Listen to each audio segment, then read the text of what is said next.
30 minutes ago, the agents of the Black Sun Moon were searching for Yuhan in the forest.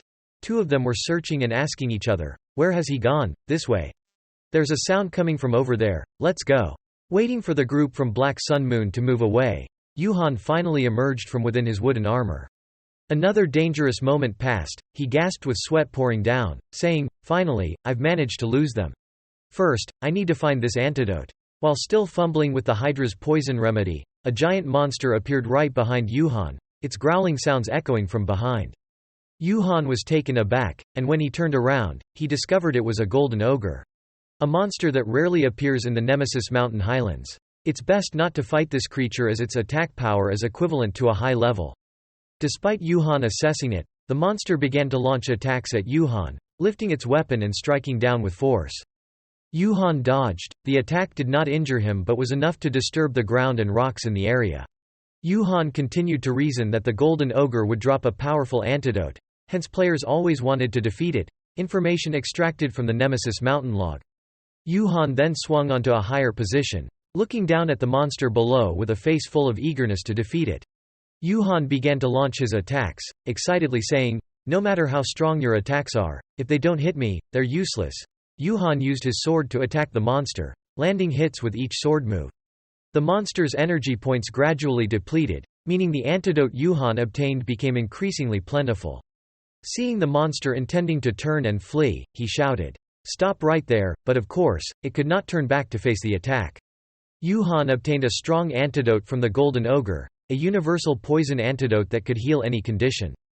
He immediately put it to his mouth and drank it. Back to the present, Legus looked at Yuhan and shouted at him, "You scammer, you've killed the golden ogre, haven't you?" In contrast to Legus's anger, Yuhan calmly pointed to the system notification above his head showing the defeat of the ogre and nonchalantly said, "Yes, that's right. Didn't you see this?" Seeing this made Legus even angrier. She said to Yuhan, "Even if my attack power is low, as long as I keep hitting it until it breathes its last, it's enough." Then she thought, did he really kill an ogre? Isn't he just a blacksmith? While Legus was lost in thought, on the other hand, Yuhan, after drinking the strong antidote, had fully recovered. No longer suffering from the effects of Hydra's poison. He joyfully jumped up and said, "I've recovered." Legus, seeing Yuhan's happy demeanor, continued to think, "Anyway, it doesn't matter. I was afraid of having to bear everything alone, but things seem simpler now." After a moment of thought, she said to Yuhan, "Let's do some tasks together." Hearing this, Yuhan wondered, "What tasks?" Legus continued, "You want to complete this mission too, don't you? I have this plan that could wipe out the Black Sun Moon. At the bridge in the canyon, many people are gathering here. The Red Tiger Guild led by Gifford is also present." One of the members said to Gifford, "Leader, the bridge is here, we're almost there." Gifford, covered in wounds, said to his subordinate, "No, we haven't arrived yet." Suddenly, there was an attack. It turns out Kira and the forces of the Black Sun Moon had also caught up here. The recent attack was caused by him, but Gifford managed to block it. He stepped back, wiped the blood from his mouth, and said, "Impressive. I'm pretty sure I was well hidden. How did you manage to find me?" Gifford stood below, holding a sword pointed at Kira on the cliff and said, "This is what people call life experience, kid." Kira flicked his wrist arrogantly and said, "Keep acting tough, but you'll be taken down by this youngster eventually." Then a barrage of weapons, arrows, and swords flew towards the Red Tiger team. Gifford again executed maneuvers to dodge the onslaught of attacking weapons. He turned to Hyungsok and said, "Now." Hyungsok, with a tense expression, responded, "Understood." He was about to use his magic, but before he could finish his sentence, a blade passed by his neck. Hyungsok was killed just like that. Seeing his teammate killed, Gifford became even more enraged and panically shouted, "Hyungsok, no." Kira didn't want to drag out the time any further, he firmly grasped his weapon, continuously launching attacks towards Gifford, leaving him no chance to counter. In the end, Kira smirked. He looked down at Gifford lying on the ground with disdain and said, "So, Gifford the Tempest, not as strong as your reputation, huh? Time for the finishing blow." At that moment, there was the sound of a vehicle clattering from afar, rushing towards them. Kira glanced towards the direction of the sound. The vehicle kept coming at high speed. Yuhan was pulling the vehicle, his face beaming with a big smile. Despite Legus's screaming in the background, "You petty thief." Seeing Yuhan in front of him, Kira was somewhat skeptical, thinking, he should have died in the attack in the forest. How's he here now? Yuhan, still cheerful, pushed the vehicle towards Kira, not forgetting to say, "I have a gift for you here." Kira, filled with murderous intent, tightly gripped his sword, ready to attack Yuhan. He swung his sword, slashing into the cart, which immediately shattered into many pieces. After dealing with the cart, he turned back to Yuhan and said, "Heard you got lucky and escaped. Yet you still show up here, thinking you want to die for real this time." Kira looked down at his clothes, now emitting a strange odor. Bewildered, he raised his hands, looked at them, and said, "What's this smell?" Seeing Kira fall into the trap, Yuhan added, "And here's an extra gift for you," as he threw a firestarter towards Kira. The small flame flew through the air, swiftly reaching the forces of the Black Sun Moon. Seeing the moment had come, Yuhan laughed loudly and shouted, "Now is the time." With the firestarter, the areas where the cart's contents had scattered immediately exploded. Apparently, the cargo contained explosives. The fire quickly spread wide, with loud explosions echoing, creating a chaotic scene. It turns out that the items in Legus's luggage are miscellaneous bombs. Before attacking the Kira group, Legus told Yuhan that these are miscellaneous bombs. "I brought it to exchange because the dwarf really likes it. By smelling it, you know that this solution is very strong, right?" Legus dropped a drop of solution from the barrel to the ground. She lit a matchstick and said, "To describe the strength of this solution." She let go of the burning matchstick to a new spot where she dropped a little solution. That spot immediately exploded. Legus continued, "Just a small drop can explode when exposed to fire. If we can throw this at Kira and then set it on fire." Then boom! Legus's hand was now clenched tightly into a strong fist. She laughed and continued, "Even if it's a soldier, he will definitely die in a single explosion because he is an assassin. Our plan is not bad either." Yuhan listened to Legus without commenting, just said, "I don't know either." Hearing such an indifferent answer, Legus frowned. But Yuhan continued, "Let's say we somehow kill him, what about the other assassins? It seems to make sense." Legus also began to worry that we could explode with Kira. Yuhan immediately said, "That bastard won't go with the team. I'm pretty sure he'll crawl out of hiding and show off." Legus still held onto a glimmer of hope and told Yuhan, "Even so, if we can eliminate Kira." Immediately Yuhan cut in, "Only defeating the leader is not enough, they are too many." Legus was impatient and said loudly, "So what do you think we should do? Do you have any ideas?" It seems Yuhan has thought of something. Enthusiastically, "Think about it. They will hide somewhere before the attack just now. It's simple. We will explode where they are hiding." Returning to the present, the explosion was carried out according to plan. Legus ran out from the explosion, thinking, "It's effective," just as he said. Their plan was perfectly executed. Before implementing the plan, Yuhan and Legus carefully discussed with each other. Yuhan said, "I will tell Legus the location where the mountain path will collapse. When I give the signal, then let those barrels explode." At this moment, Legus had already run to the scene. From a distance, she shouted, "Lord Guilford." Seeing Legus approaching, apparently tired, she sat down on the ground. Guilford immediately asked, "Who are you?" Legus quickly said, "We have to cross the bridge before they chase us. Hurry up or we won't have a chance." Hearing that, Guilford frowned. "What do you mean? Did you cause that explosion? The more I learn about the skills of the blacksmith profession, the more fun I have. After this mission, I have to learn more." Yuhan quickly left, but suddenly a voice rang out from the blazing fire, "Where are you going?" It's Kira. Unexpected that Kira is still alive. He still has the strength to launch an attack on Yuhan. Unfortunately, Yuhan is hit by that attack. He holds his chest and thinks, he was blown up and still alive. Like the other soldiers, are they monsters or something? Kira emerges from the fire, exuding power, surrounded by flames. His face is now terrifying with extreme anger. His voice rings out, "I will make you regret it. For making me angry." On the other side of the bridge, a group of people like they're transporting goods. They say to each other, "Please slow down to let the NPC and new players go first." It turns out that those people are the Red Tiger Guild. Leader Guilford is seriously injured and can only stand firm with the help of others. While directing everyone, he thinks, "I don't know why there was that explosion, but thanks to that I survived. We have to hurry before the enemy chases after us." At this moment, Legus had arrived. From a distance, she shouted loudly, "Lord Guilford." Seeing Legus approaching, apparently tired, she sat down on the ground. Guilford immediately asked, "Who are you?" Legus quickly said, "We have to cross the bridge before they chase us. Hurry up or we won't have a chance." Upon hearing this, Guilford frowned. "Do you mean you caused that explosion?" Legus replied, "Yes, I and the blacksmith named Zing caused that explosion." Guilford wondered, Zing, but before he could ask further, someone in the team spoke up. Captain, they've all crossed the bridge, you should too. Guilford's gaze was firm. He had no intention of crossing the bridge. He said, I will wait for the blacksmith here. Everyone was puzzled. They advised Guilford, they were catching up soon, if you. Guilford immediately said, that blacksmith has saved me twice, even though I have no intention of owing him, but I can't leave without him. Over here, Zing and Kira are still fiercely battling. It seems like Zing is at a disadvantage. Kira saw that his opponent had nothing special and mocked. That's the skill you used to have. You think you can defeat me with those childish tricks. Zing also didn't back down. He retorted, look at that poor guy still unstable after the explosion, you're just barking. Before he could finish his sentence, Kira's purple lights enclosed Zing. Those lights rushed towards and pierced through Zing. He was attacked and injured. Zing couldn't believe it, asking in disbelief, what, why am I suddenly injured? Zing fell to the ground. Kira stood before him arrogantly mocking. This is a skill called attacks using residuals.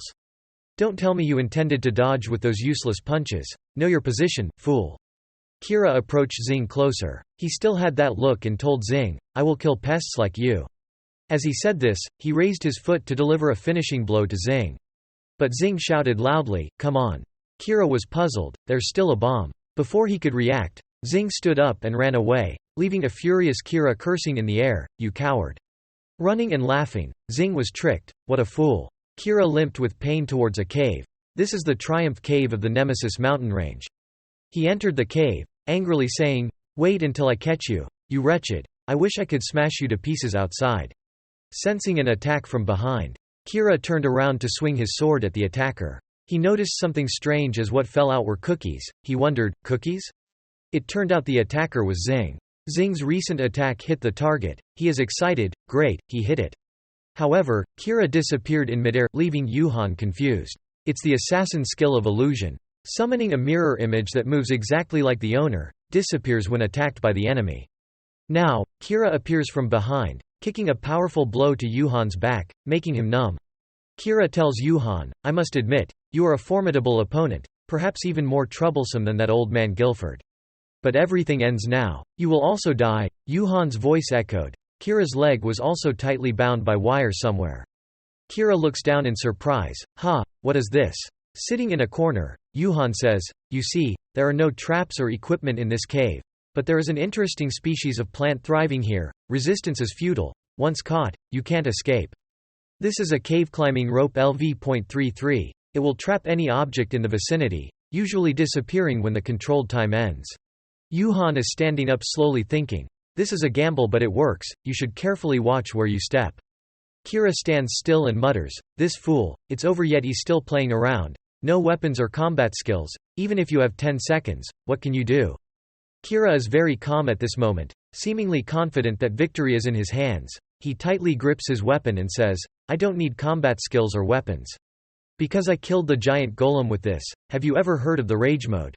Seeing Yuhan like this, Kira seems unafraid and mocks Yuhan, so your secret weapon is a mining hoe, you make me laugh. Kira sees Yuhan that way and doesn't seem intimidated. He continues to taunt Yuhan, so your secret weapon is a mining hoe, you make me laugh. Yuhan rushes towards Kira holding the mining hoe and says to him, let's see if this is an ordinary mining hoe. He rushes forward, but Yuhan's target is not Kira but behind him. Seeing Yuhan miss, he is once again mocked, can't even hit a still target. But everything is part of Yuhan's plan. He calmly tells Kira, no, my aim was spot on. He points to where he just struck and says, right here, this is the focal point of the entire cave wall. Right now, I just have to destroy that focal point. Then this cave will collapse instantly. The more Yuhan speaks, the more Kira finds it amusing and mocking, as if something like that could make this cave collapse. But before he could enjoy it, Kira's expression immediately changes. He panics, saying, is this cave really shaking? I've never heard of that skill before, nonsense. This may be a skill that attacks one's spirit. Kira is still comforting himself but quickly realizes that things are not as simple as he thought. He reluctantly says, no, wait, he's just a blacksmith, that makes no sense. Gritting his teeth, Kira rages, so this cave is really collapsing. He intends to bury these things in himself. The cave continues to shake. Kira continues to curse, damn it. He tries to move his feet to run, but the ropes are still tightly coiled around them, preventing him from moving. Now the old man has fallen face down on the ground. The system pops up a message. You've encountered an obstacle. You can't move freely for 10 seconds. Kira is furious, shouting, I am Kira, the top assassin. You think I will be defeated by a mere blacksmith? He glares but ultimately still loses. The system displays a message again. The attack on the exploration team fails. All hired assassins to hinder the Barca's commercial exploration team have perished due to the mission failure. The members of the Dark Moon Black Tiger Union will be punished. Back at the bridge, the Red Tiger Union is still waiting for Yuhan. The members remind Guilford, the leader, we should leave now. At this point, I really think Xing is dead. Guilford insists, he's not the type to die easily. The person next to him agrees, I agree, I think he's about to appear. A voice is heard, you must be careful with that mouth. It turns out to be Yuhan. He walks towards Guilford step by step. Without forgetting to mock him, he says, look, I'm still alive and well, flesh and blood. The team members enthusiastically say, incredible, you're not even injured. Yuhan then says, it's like I'm not injured at all. Looking at the ring in his hand, he continued, without this, I would have perished. Yuhan remembered being in the cave. I only had one chance. I couldn't rush out of the store before it collapsed. With this ring, I could. Please. As the cave slowly collapsed, Yuhan used magic with the ring. He gradually disappeared from the cave. After a while, Yuhan appeared outside. He happily laughed, I'm alive. Back in the present, he told the person in the group of red tigers, actually, I think this is too expensive, but thank you for the ring, you swindler. Seeing Yuhan alive, Legus commented, this item is a useless defective product. But how did he use it and survive? Even fought with Ranner. He is really not an ordinary person. When there is a chance, we must turn him into our slave.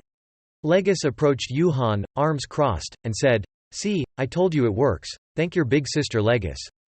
Yuhan, hearing her call him big sister, denied, I don't even know how old she is. Guilford cheerfully said, well done kid, you defeated Kira. Hearing that, Yuhan puffed up. Yeah, not like some old bearded man who talks but can't do, being criticized like that. Guilford also retorted, what, you wretch, I have my own problems too. The banter between them helped the team relax and laugh. They encouraged each other to continue their journey. To North Ark then, they arrived at a castle, snow falling heavily, everything covered in a blanket of white snow. A person in front of the gate spoke, Guild from the Kingdom of Bark is here. Open the gate. The system displayed a notification, the exploration mission of the North Ark trade route was completed. Out of the 80 explorers who participated in the mission, 28 survived. These individuals would receive rewards and recognition from the king. Out of 80 explorers who participated in the mission, 28 survived. The gate was opened, and a bustling crowd moved inside. You received 3,000 experience, you received 700 reputation. Mr. Xing reached level 55. You can craft and repair level C equipment. You were gifted the Widdick shield by King Barkas. This is an item for blacksmiths, able to block one attack per day. The character Xing, he created the character and became a blacksmith a month ago. Information about Yuhan is being reported at a meeting. It is a character controlled by users who used to control the former soldier Bartz.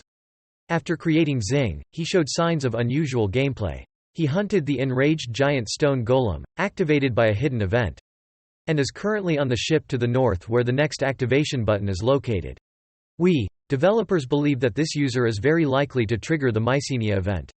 One of the participants in the meeting spoke up, saying that even an ordinary level 55 player could complete the activation requirements. So why is it a reason for us to delay the update? Another person said, that Mycenia event could bring a big change to Aradia. If it conflicts with the update release time, players may be confused. Sokjin's boss spoke up, looking at the head of the metal department, asking if this was reasonable. He pointed to the table. Each character, the giant stone golem took 3 years to unlock the enraged mode, 3 years. But now you're telling me that because a low-level blacksmith looks like he'll trigger an event, we need to postpone the update, so are you responsible for the strong reactions from that delay? The head of the metal department saw that his boss seemed angry. He just bowed his head in worry and said, but in the long run, the user. The atmosphere was tense when a voice rang out, I will take responsibility. Everyone turned around. It turned out to be director Son Sokjin. He pushed the door and stepped in, nervously scratching his head, apologizing, I'm late, I was busy preparing for the meeting that I forgot about the meeting. One of them told Sokjin to sit down and started asking him, what do you mean by taking responsibility? Sokjin said, as I said, I will take responsibility, we should postpone the update. The boss asked earlier, "Why is that so? Do you also believe that the blacksmith will trigger an event?" Seokjin raised his hand to reveal a mysterious look, saying, "That is just a small part, but there are a few things I want to add to the update." "I want to ask you to wait until we add those things," Seokjin said, typing on the computer keyboard. Pressing a button, he displayed information on the screen related to the issues he had mentioned earlier. For everyone to read, he asked the boss sitting in front of him, "What do you think?" Looking at what was appearing on the projector, the boss just stared, while Seokjin continued to speak. "Let's reschedule a bit before we complete the update. If we can't achieve the expected performance, then I'll take full responsibility." The head of the metal department standing beside him tried to stop him, saying to Seokjin, "Director, wait. Those things are not related to the original update topic. Developing all those things would also take at least 3 years."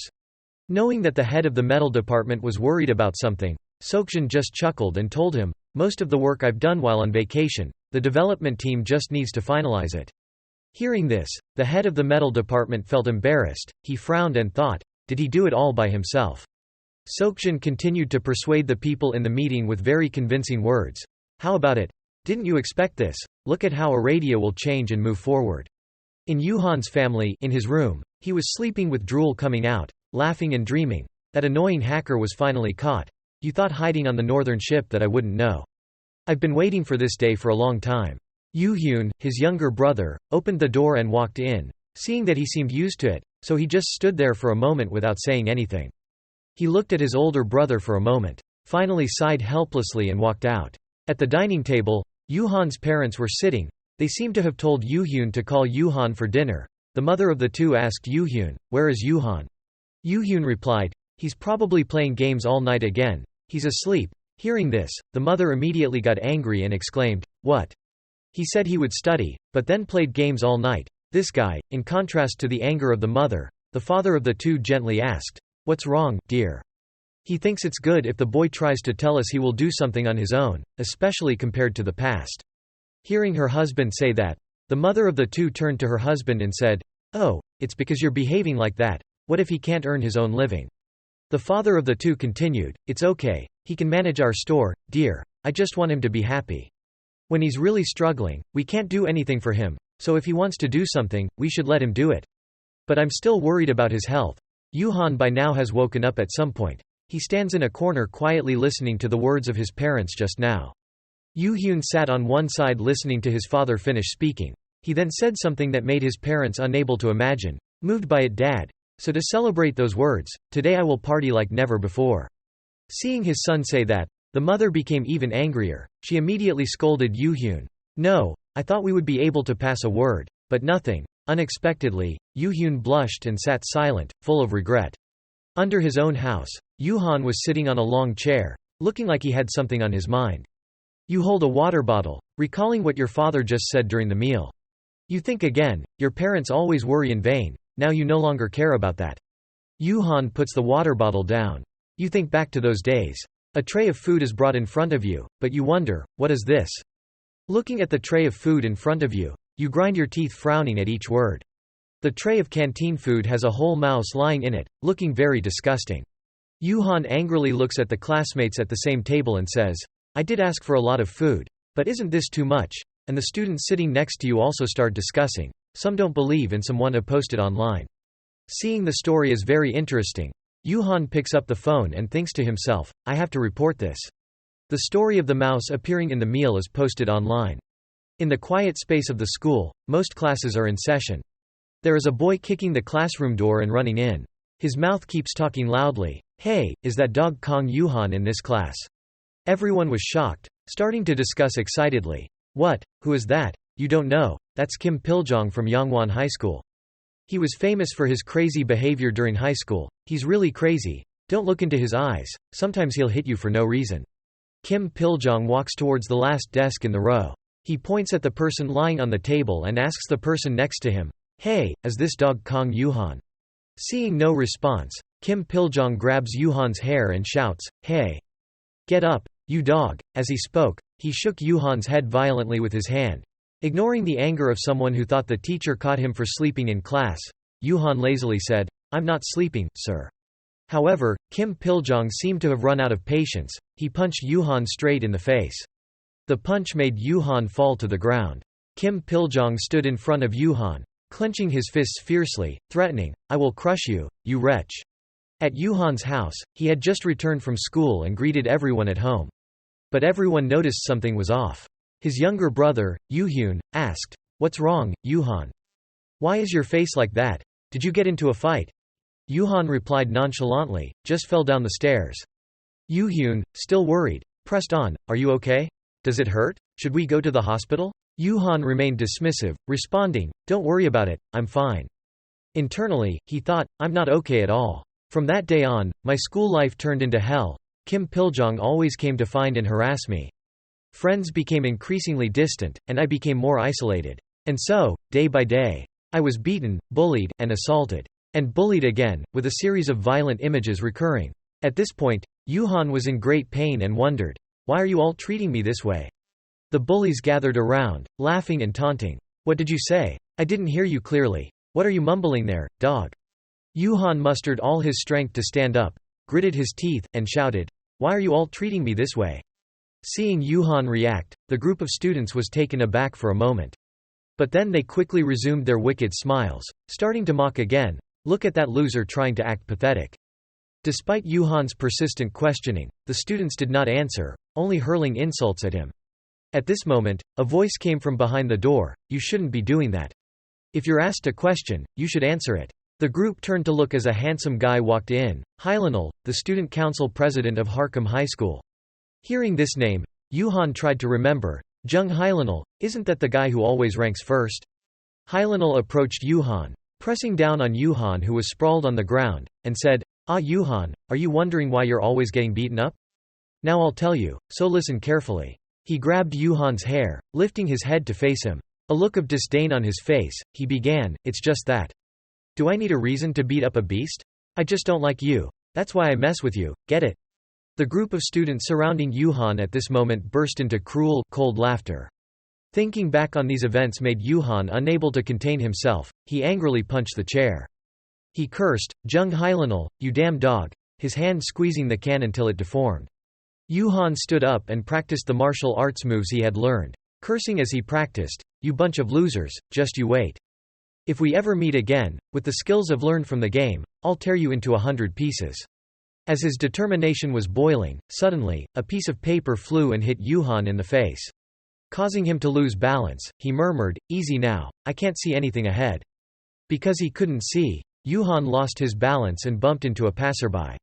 The collision made him fall, and the person he bumped into, slightly annoyed, said, "Hey, if you bump into someone, you should at least apologize." Yuhan looked up, still gently rubbing his head, and said, "Oh, yes, I'm sorry." But before he could finish his apology, Yuhan looked up at the person in front of him, who was still grumbling, "Damn it, I'm really busy here." Yuhan saw that the person in front of him turned out to be Kim Piljong. Kim Piljong seemed not to recognize Yuhan, still demanding that Yuhan apologize. Haunted by the sight of Kim Piljong, Yuhan was still trembling with fear, unable to speak. Now angry, Kim Piljong grabbed Yuhan by the collar, lifting him up fiercely. "Hey, didn't you hear what I said?" Regardless of what Kim Piljong was doing, Yuhan only wondered why he was here. Just as he was about to hit Yuhan, Kim Piljong's phone rang. Kim Piljong pulled out his phone, looking at an important call. He told Yuhan, "You're lucky this time." He released Yuhan and ran off, not forgetting to warn him, "Watch out next time." Kim Piljong was very obedient on the phone, saying, "Yes, I'm on my way now." In a city bar, a group of people were discussing. One of them said, "Increasing the money?" Someone answered, "Yes, soon, at one of the meetings, this topic will be brought up for discussion." In the bar room, Jung Hylanul told Kim Piljong, "You know that recently North Ark and Barkas started trading, right? That's why the financial situation of the landlords in Brodin is troubled." Jung Hylanul continued, "From the start, the internal advice was that contributions from South Baron were insignificant." Hearing this, Kim Piljong was somewhat shocked, saying, "Even so, doubling it seems a bit much." Jung Hylanul looked at Piljong with a cold face, called Piljong by name, and demanded an answer. Piljong looked down, grinding his teeth and thought. After a while, he replied, "I understand now. At the martial arts studio." Yuhan hesitated at the door, unsure whether to enter. He looked up at the signboard, filled with thoughts, convincing himself it's okay. Now, he wasn't as afraid of others anymore. Recalling last night's encounter with Kim Piljong, Yuhan still felt a bit scared. But he quickly reassured himself. I will become a stronger Kong Yuhan. Enhancing my physical training will also strengthen my spirit.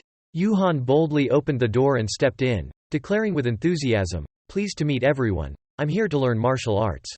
However, his enthusiasm quickly diminished as he entered and saw everyone practicing intensely. There was even someone who fell to the ground, crying out for help. This sight struck Yuhan's psyche, and he started sweating, stuttering in concern, Is he dead? Seeing someone interested in registering, the enthusiastic manager called out to Yuhan, Hey you, there. But after witnessing that scene, Yuhan immediately abandoned the idea of practicing martial arts, awkwardly smiling and responding, Ah yes, I'm actually unemployed, so I can't afford martial arts classes. The manager, still full of enthusiasm, called, Are you here to sign up as a member? You'll be a new member, right? Yuhan, pale and forcedly smiling, declined, making up an excuse about mistaking the class. He turned to leave but then collided with someone. This person had clearly defined muscles. The person, looking fierce, stared down at Yuhan after the collision. The intense gaze of the two began to clash. He suddenly yelled in surprise upon realizing that the person was the blacksmith. I thought I would be able to leave, but Yuhan was forced back to the martial arts hall, where he was sitting on a bench listening to people discussing him. It turns out that this martial arts school is the headquarters of the Tiger Chain Association, or vice versa.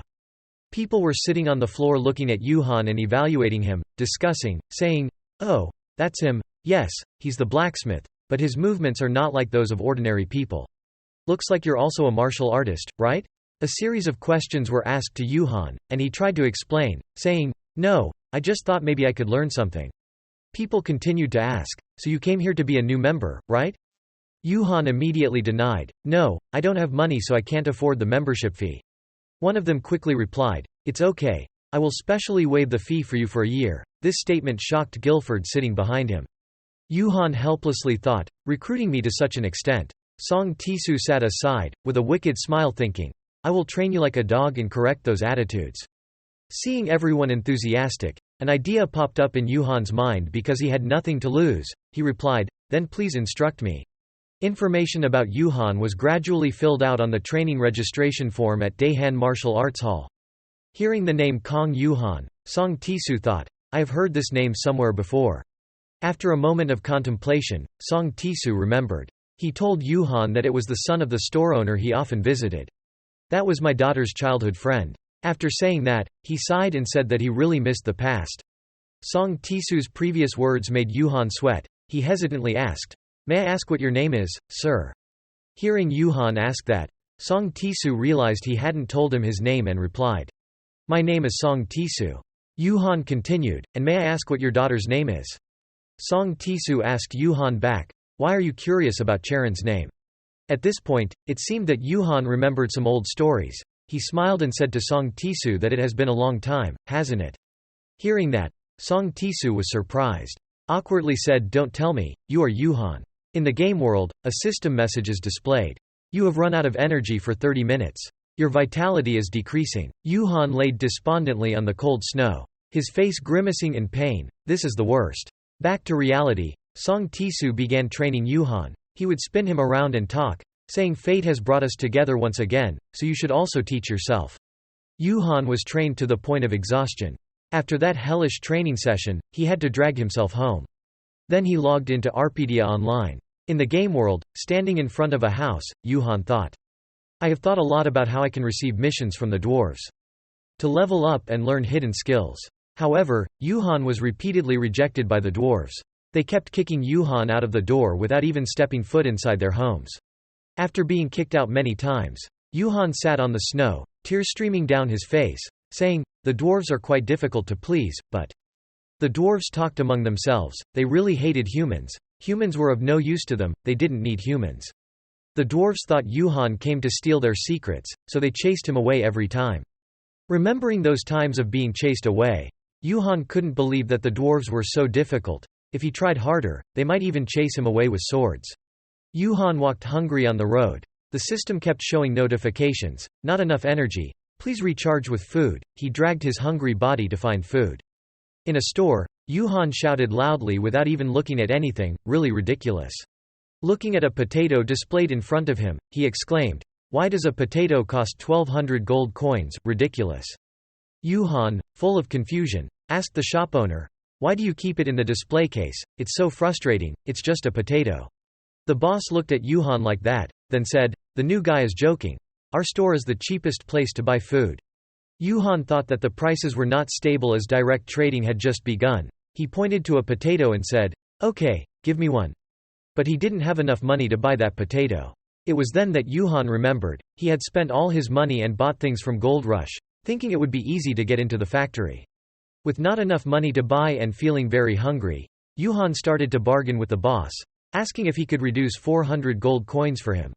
Looking very obedient and hopeful. However, in return, the boss rudely said loudly, "Get out quickly," and as a result, Yuhan was thrown out of the store. Lying on the ground, remembering what had just happened, Yuhan was now starving and exhausted. He said to himself, "Then I didn't get anything. Should I die like this? If I die, my strength will return." The thought of death appeared not long ago, but Yuhan immediately dismissed it, shaking his head and saying no. "I have been through all the difficulties like hell to gain experience."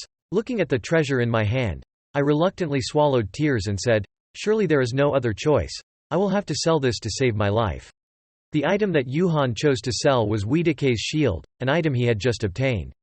He held the shield with regret. Its special ability was very good. It was a pity to sell it, but, if it was grade A, he couldn't use it for a period of time, and he couldn't work to repair items in this town to make money anymore, so. While thinking and calculating, suddenly there was a call, "Hey, you there?" It was Gali, a dwarf who worked as a weapon blacksmith. He saw Yuhan's shield and asked him, "You have a beautiful shield, can you sell it to me?" Hearing that, Yuhan hugged the shield tightly. He switched to a pitiful mode and started to act, saying, "Oh, I cherish it very much." Although appearing like that on the surface, inside he was sly and thought quickly that he already had a customer, and praised his own luck. Knowing that Yuhan wouldn't accept a loss, Gali said, "It's a treasure, huh? Okay, I'll give you 5 gold coins, no more." Hearing the money, Yuhan's eyes immediately lit up. At this moment, he only imagined money. He jumped up and said, "Oh, 5 million gold coins." Without further negotiation, the shield was quickly handed over to Gali. Yuhan quickly said, fearing that Gali might change his mind, "Of course, take it. Yours." Looking a bit hesitant in front of Gali, "But it's a bit expensive, but it should be okay." Gali paid Yuhan. The gold coins were placed in his hand. However, after counting, there were only 500 gold coins. Gali had already taken the shield long ago, leaving Yuhan dumbfounded. In the end, he realized that he had lost. So he hurriedly chased after and demanded the shield back, but it seemed like it was too late for everything. Yuhan chased to the house of the dwarves. He knocked on the door and shouted, "Open the door quickly. You wretched man, open the door. I will repeat until you come show your face. Do you hear me, you wretch?" Inside, Gali was working with the new item he had just bought. Ignoring Yuhan's yelling and cursing outside, the shield pieces were separated, and finally the gem extraction was completed. The large shield pieces from earlier now turned into small compact stones. But this still made Gali ponder whether it fits the wave or not. Outside, Yuhan was kneeling in front of the snow pile, grabbing handfuls of snow to put in his mouth. Still furious, he ate and cursed. "That miserable dwarf, you think I'd let this go easily? Now even if I kill you, I won't regret it." While swearing, Yuhan heard people shouting at each other, "Don't be so intrusive." He glanced over to see what was happening. It was a group of dwarf children playing some kind of game. One of them asked, "Is everyone ready?" The other two responded quickly, "Yes, we're all set. I've prepared a lot for it." "Then let's begin." Thinking they would play a game that would give everyone a headache, after a while of enthusiasm. Turns out the game they played was doodling on the wall. Yuhan looked at the children playing happily in front. He thought, "Doodling, that's what the kids were doing. I don't like it at all," he said as he walked towards the kids. The 3 children were still joyfully enjoying their playful achievements, unaware that someone was behind them. Yuhan approached the kids and said, "Hey there." Seeing an adult approaching, the children scaredly explained, "No, we're just practicing drawing." Yuhan didn't say much, he just smiled and said to the kids, "I see." Then he snatched the brush from the kids' hands and said proudly, "Give it to me. Let me enlighten you on what art is. If you kids want to accomplish something, you have to put effort into it." Yuhan started drawing a face full of enthusiasm. His hand moved deftly, leaving ink marks behind. Inside the dwarf's house, Gali was still engrossed in studying the new item. After some experimentation, he concluded, as he expected, the magic of the waves did not match each other, even when he bought it at a high price. But whatever happened, happened. Should I visit the ice palace for a bit? Stepping out of his workspace, Gali thought, but I don't like fighting at all, it's horrifying. It's good to know if someone else goes in my place. He opened his door, to see Yuhan there, holding a bucket of ink in green and yellow.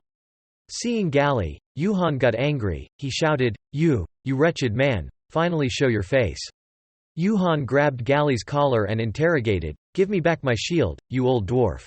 How could you exchange 500 gold for that shield? Do you know how hard I had to get that thing back? And why did you name the price exactly 500 gold? If you say it's a big deal, it should start at 1,000,000. Seeing his words worthless, Gali remained calm, not showing any emotion, which made Yuhan even angrier. He shouted, Don't you hear me? But all he got was silence. Gali looked at the drawings around his house and asked Yuhan, Did you draw these? Coming here, Yuhan proudly raised his head, Who else planted this potato field, a masterpiece of mine? It's nothing compared to what you did to me, you pig-headed idiot. Looking at Yuhan and the drawings on the wall made Gali think. That artwork probably only deserves to stop at a 5-year-old child. And that drawing reminds me of my broken wrist. It's wonderful. Upon closer inspection, what he's wearing looks like a human blacksmith, appearing at just the right time. He looks suitable for the job.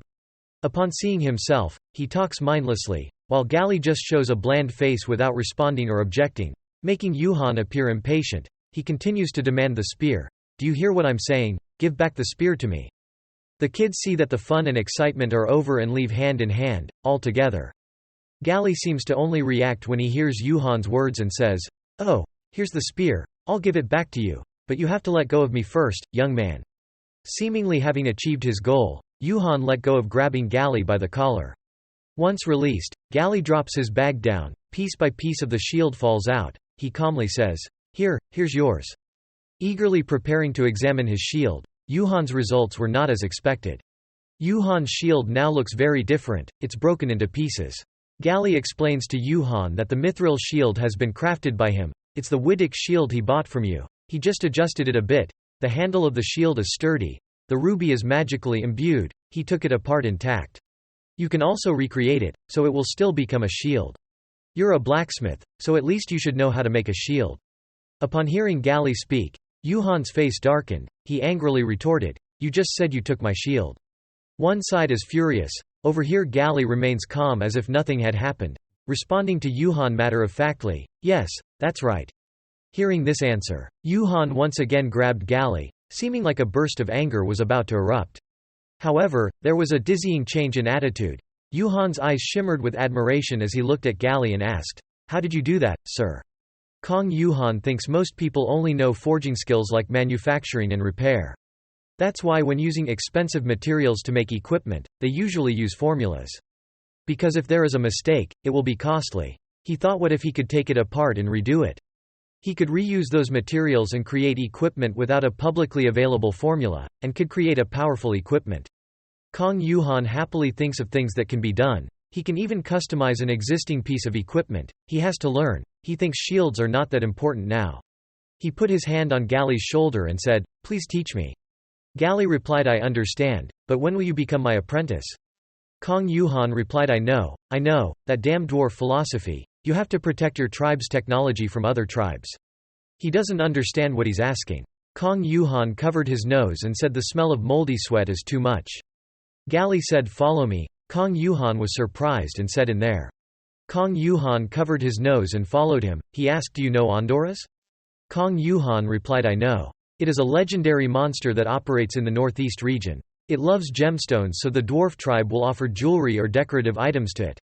Kong Yuhan bowed his head and thought, besides eating a few dwarves, it's quite gentle even though it's a dragon, but it's still jealous of those expensive jewelry items. Gali spoke up, saying those eastern guys are cowards, they offer all the gemstones to that grumpy tusked creature. He clenched his fist and said, Unlike me. He imagined himself killing the monster and said, I will kill that tusked creature and open a gem mine in the north and become rich. Kong Yuhan clapped and thought, he probably won't ask me to go hunt Ondoras.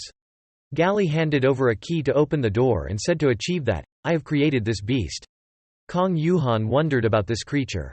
Gali opened the door and said, Let me introduce you. Kong Yuhan saw the object inside and was slightly startled. Gali enthusiastically introduced the lifelong achievement of mine. A machine shaped like a dragon. Kong Yuhan looked at the dragon-shaped machine in front of him and asked, "What is this, can it move?" Gali scornfully said, "How stupid, can't you see?" He continued, "Of course not, if it could move, why would I leave it here, my workspace is already cramped." Kong Yuhan couldn't understand, with countless question marks in his head. Kong Yuhan said, "Now it's just a giant iron box." Gali, annoyed, said, "Don't judge a book by its cover." He proudly said that each piece can be completely controlled. Then he began to explain about his invention that he considered great. Kong Yuhan pointed to the object in his hand and said, "Let me try to use this to make a weapon." Gali, angry, hit him and said, "Focus, this is the main part." Kong Yuhan said, "Oh, go ahead." Gali said, "I'll start with the conclusion." He then continued about the ice castle. Kong Yuhan then asked about the ice castle. Kong Yuhan then asked about the ice castle. A tall blue ice castle. The wizard shouted as fire blazed. He used fire to try to defeat the monster in front of him. A girl from afar shouted with powerful bullets. An arrow pierced through the monster. Sia asked if he was okay. The wizard replied thanks to having her around. The two standing back to back observed the surroundings as the wizard spoke. As rumors had it, this was indeed Deborah's next dungeon. Sia replied, "I think so too, these monsters are very familiar." Suddenly, a blow struck between the two, accompanied by the command of the holy light beam. The wizard exclaimed unexpectedly at Aaron, "What are you doing?" The girl Aaron scratched her head and said, "Sorry." The wizard said that if she did it on purpose. Aaron didn't care and asked how he knew a new dungeon had appeared. The wizard rubbed his chin and said that was still a question in the player's mind. "There are many theories, but I think someone met the excellent conditions 2 weeks ago." Aaron replied, "Oh my, so that's it." Sia stood on the other side thinking that 2 weeks ago was exactly when she cleared Deborah's dungeon. Sia thought for a moment, now she remembered. "Kong Yuhan told me to add you on mess earlier. We'll meet again next time." She panicked, thinking she forgot to reply to him, she was too focused on leveling up. "After this dungeon, I will." Before she could finish, she saw a bloodied figure ahead and screamed in fear. Sia then asked, "What's wrong?" as Loki approached. "Loki, why are you like this? Have you been fighting monsters all this time? Let me heal you." Loki looked in another direction and said to someone else. Then he pointed to the blurry figure. The wizard exclaimed, "That's a monster," and Sia replied, "Get ready to fire." She raised her bow, pulled the string taut, and prepared to shoot. Then she exclaimed, "There's too much fog, I can't see anything, move closer." She could see the face of the person and was surprised. Kong Yuhan then asked why there was so much fog. Sia then realized it was Kong Yuhan and said, "Zig, why are you here?" She looked at the map and Gali said, "The ice castle is a dungeon that appeared 2 weeks ago to the north, at the end of the ice valley." He slammed the paper down on the table, saying, "These are the monsters that appear in the ice castle." Kong Yuhan didn't understand. Gali continued, "This is Deborah's ice warrior. Yes, if you look closely, it looks a bit different from the normal one, perhaps an unreleased work of Deborah's. And this one can make this iron box move." Kong Yuhan asked about the ice warrior. Gali replied, "Yes, Deborah is a mechanical genius. The heart in their warriors can create a uniform energy with their size. Using a normal heart would be weak, so I want to experiment with these unreleased warriors. They may have enough energy to help the dragon move." Kong Yuhan asked about the ice warrior. Gali replied, "Yes, Deborah is a mechanical genius. The heart in their warriors can create a uniform energy with their size. Using a normal heart would be weak, so I want to experiment with these unreleased warriors. They may have enough energy to help the dragon move." Gali continued, "This is a challenge, Zig. If you want to become my apprentice, you must bring back 30 hearts of the new version Ice Warriors." Returning to the present, Sia asked if he came here to complete a mission. Kong Yuhan replied, "Yes, I've been struggling because they are very stingy with drops." Kong Yuhan thought to himself, that old dwarf acts like he'll hire me right away. "Well, I'm curious about this new dungeon too." Sia asked if he wanted to join them. Aaron enthusiastically said, "Yes, it's fate. We'll help you complete the mission, and you'll help us clear the dungeon." Kong Yuhan thought a large group would be a bit troublesome, clearing dungeons was not his goal. Aaron said, "How do we know how to use a blacksmith here, isn't that gaining experience?" Sia threatened, meaning she didn't agree with him. Aaron, scared, replied, "No, I agree." Kong Yuhan awkwardly said, "I'm fine, just go with your friend." Sia took Kong Yuhan's hand, causing him to startle and ask why she was doing that. Sia laughed and replied, "Just come along quickly." Eren gives Loki a tough resilience buff from behind. She shouts, "Holy shield." At the same time, Loki slammed his shield into the ground. Using a skill, he yelled provocatively. The monsters rushed to attack after Loki's skill. The next skill was released. The team shouted, "Defense." A wave of power appeared pushing back all enemies. Sia used her skill. She shouted loudly, "Explosive bullets." Another team member seized the opportunity to use a combined skill with their teammate. He yelled, "Shatter." A coordinated all-out attack was unleashed by team members. A strike went straight in and knocked down the monster. Yuhan stepped forward and grabbed the heart of the defeated enemy as a trophy. The notification board displayed, "You have obtained the heart of the wooden warrior." Yuhan happily held up the trophy. He smiled and said, "That's the end of it." The mission progress notification board displayed Galley's challenge progress. The number of hearts of the new wooden warrior version is 30/30. Kong Yuhan's teammates also rejoiced at defeating the enemy. He looked at them from a distance and thought to himself, "I've completed the mission, and the team cooperated well. At this rate, we will soon complete the dungeon. The only thing that worries me is that no one has completed this dungeon since it appeared." Eren turned to call Yuhan, "Hey old man, stop picking up stuff and help out." Sia defended Yuhan from Eren's words, "Enough, Eren. Zig is conserving energy right now. When Zig fights for real, you'll be shocked." Sia looked trustingly at Yuhan. He stepped back in surprise. Sia asked, "Right, Zig?" Yuhan reluctantly answered Sia, "Yeah, that's right," while silently thinking to himself about what he needed to do. One team member interrupted their conversation, clapping their hands, and said, "Let's focus, everyone." The room where the team members were standing was completely covered with ice crystals. One person said, "It's time to face the boss. Review your skills and equipment before going in." Eren quickly ran ahead into the boss room, moving forward without any hesitation. She said as she ran, "I'll go in first." Sia was worried seeing Eren rush in like that. She muttered in concern, "Eren going in alone is very dangerous, oh dear." While running, Eren suddenly stopped as if something appeared in front of her. In front of Eren was the figure of a slender girl with long hair. She revealed a look of fear on her face when facing the person in front of her. Eren frowned slightly, realizing something. She said, "This girl." Eren stopped crying. In front of her was a girl with white hair and eyebrows. She was raising her dark blue hands to her face and crying. Seeing this, Eren approached and reached out a hand to the white-haired girl. Eren kindly asked about the girl's situation. She asked, "Are you okay?" The mage noticed something was wrong. Quickly ran back and shouted to warn Eren, "Eren, no." The white-haired girl, now no longer crying, swiftly grabbed Eren's hand and held it tightly. With a menacing tone, she said, "Got you." After grabbing Eren's hand, the boss revealed its true form as a monster with a head full of writhing snakes, its long, forked tongue threatening Eren with fear. Eren realized something was wrong through her own eyes.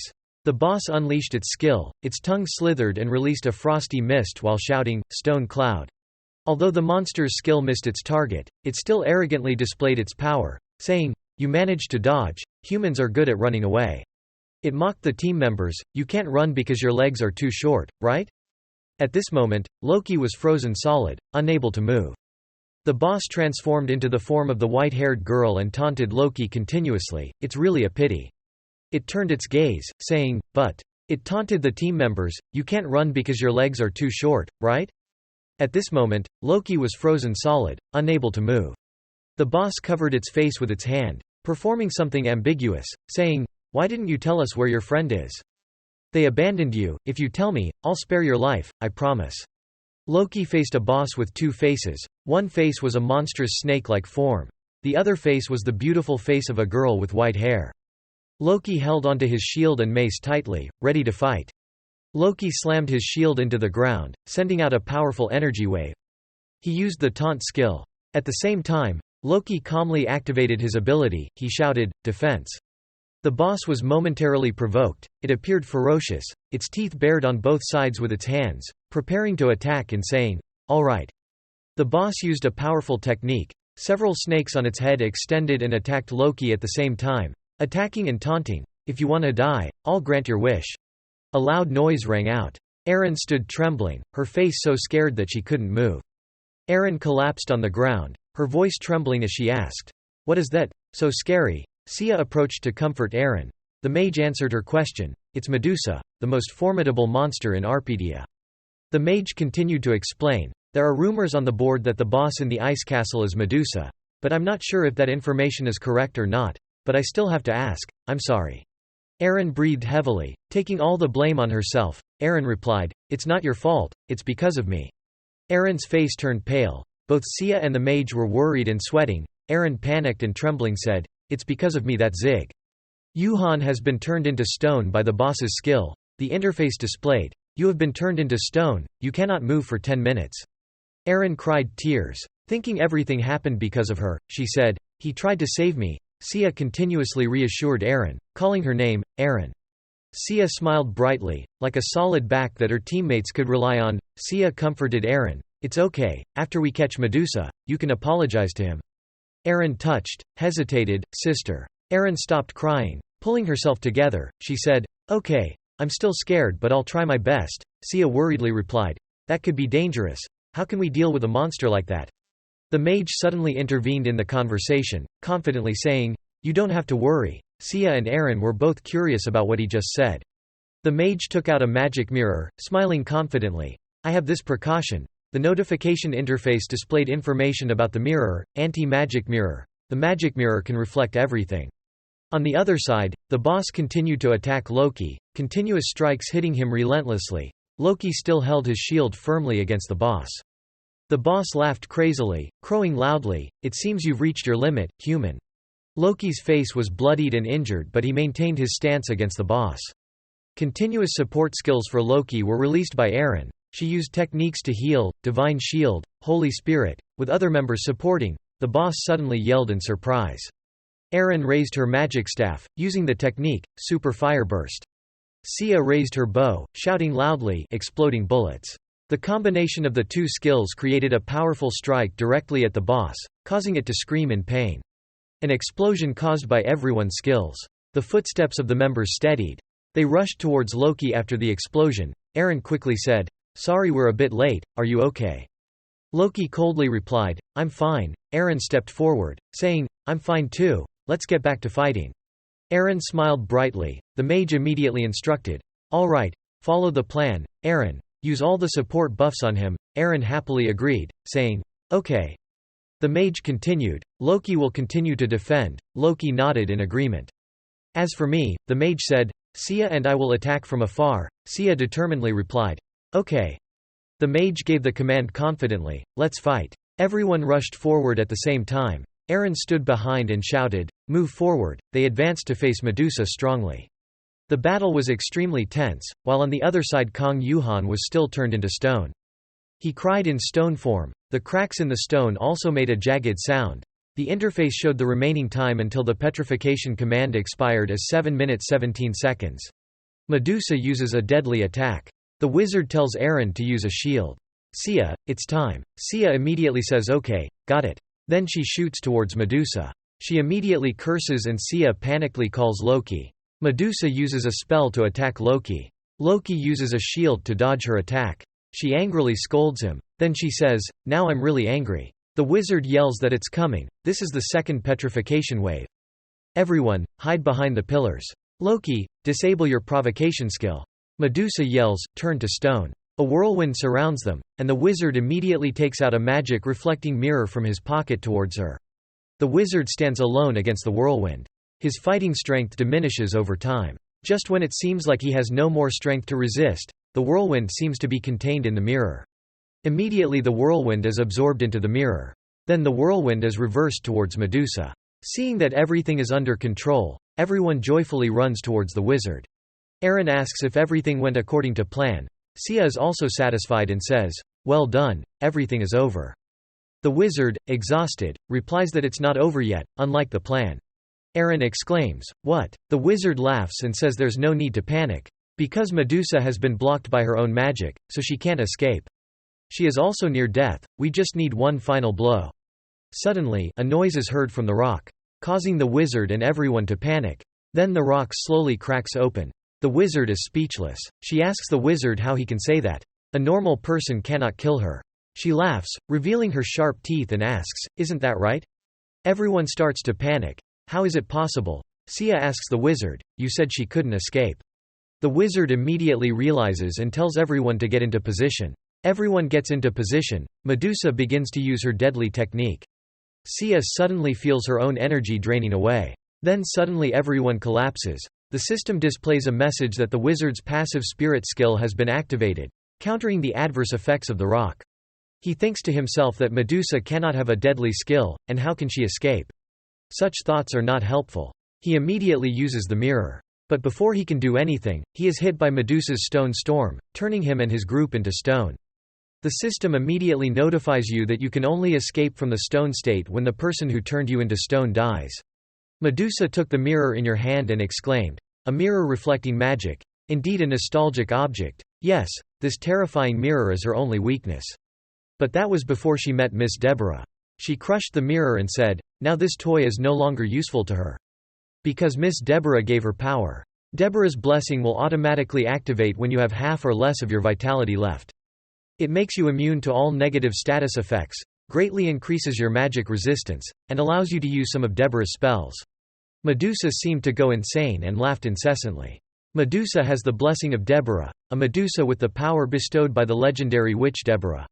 After gaining power, she smiled happily. "Now I am the strongest. I will not lose to anyone." The wizard was angry and thought to himself, "Damn it, this is a mistake. I should have known that different strategies for different Medusa dungeons will not produce the same results just because they are the same type of monster." Medusa told the wizard, "You should feel honored. Because I am about to end you with the power of Miss Deborah." The space around became dark. After speaking, she started using the dark moon technique. In the wizard's mind at this moment, only one thought flashed, "Damn, I'm done for." Contrary to the wizard's prediction, there was no feeling of pain at all. Zig struck, passing through Medusa. Everyone around gradually returned to normal. Aaron called out to Zig. At this time the system reported that the wizard's stone state had been resolved. The system also told Zig, "You have defeated Medusa."